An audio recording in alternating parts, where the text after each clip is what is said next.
खबर शामिल करते हैं सियालकोट से, जहां पर हमारे district crime reporter Mudassir Ratu की रिपोर्ट के मुताबिक सेक्रेटरी पॉपुलेशन वेलफेयर हुकूमत पंजाब सलमान अज्जाज ने सियालकोट का दौरा किया। वज़ीर आला पंजाब की हदायत पर सेक्रेटरी पॉपुलेशन वेलफेयर पंजाब ने समड़ियाल और सियालकोट में मराकज़ खरीदारी गंदम का मुआयना किया और जिला पॉपुलेशन दफ्तर में बहबूद आबादी के हवाले से इक़दामात के बारे में ब्रीफिंग में शिरकत की।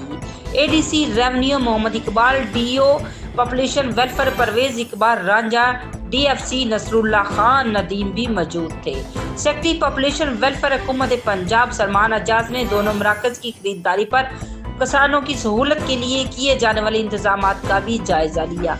उन्होंने जिला इंतजामिया और फूड डिपार्टमेंट को हदायत की कि मराकज़ खरीदारी पर गंदम की महफूज स्टोर्स के लिए SOP के मुताबिक इंतजामात किए जाएंगे, गोदामों की सफाई यकीनी बनाई जाए। उन्होंने हदायत की कि गंदम की फरोख्त के लिए आने वाले किसानों के लिए साया, पानी और बैठने के लिए मुनासिब इंतजामात भी यकीनी बनाए जाएंगे।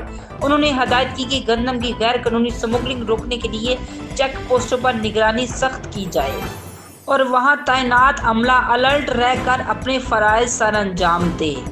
District population welfare officer Parvez Ranjha ने जिला ऑफिस आमद पर secretary population welfare Punjab Salman Ajjaz को इस्तकबाल किया और उन्हें जिला सियालकोट में बहबूद आबादी के लिए जारी प्रोग्राम्स, जिला तहसील और मराकज़ की कारकर्दगी के बारे आगाह किया।